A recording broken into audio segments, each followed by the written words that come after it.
Hello বন্ধুরা, আজকের চিকেনের রেসিপি চিকেন মহারানি। তার জন্য নিয়ে নেব 1 কিলো চিকেন আর বাদাম আর দইয়ের একসঙ্গে পেস্ট করে নিতে হবে। এটা গোটা গরম মশলা গরম করে গুঁড়ো করে নিয়েছি। তেলে একটু তেজপাতা ফোড়ন দিয়ে পেঁয়াজ আর আদা রসুন লাল লাল করে ভেজে নিয়ে চিকেনটা দিয়ে দিতে হবে।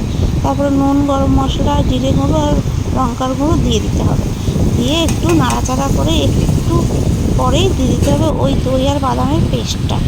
দেওয়ার পরে একটু দেওয়ার পরে তেল ছেড়ে দেবে। তারপরে এর মধ্যে দিতে হবে সেদ্ধর জন্য দুধ।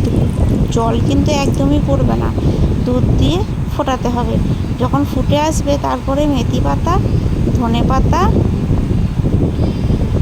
তারপরে টমেটো কুচি আর লাস্টে দেবেন কাঁচা লঙ্কা আর গোলমরিচের গুঁড়ো, আর অতি অবস্থায় সামান্য একটু বাটারও দিয়ে দেবেন। তাহলে টেস্টটা আরও সুন্দর লাগবে। আমার রান্না যদি ভালো লেগে থাকে তাহলে লাইক, শেয়ার, সাবস্ক্রাইবটা অবশ্যই করবেন। আর দেখুন, রান্নাটা খুবই টেস্ট হয়েছিল।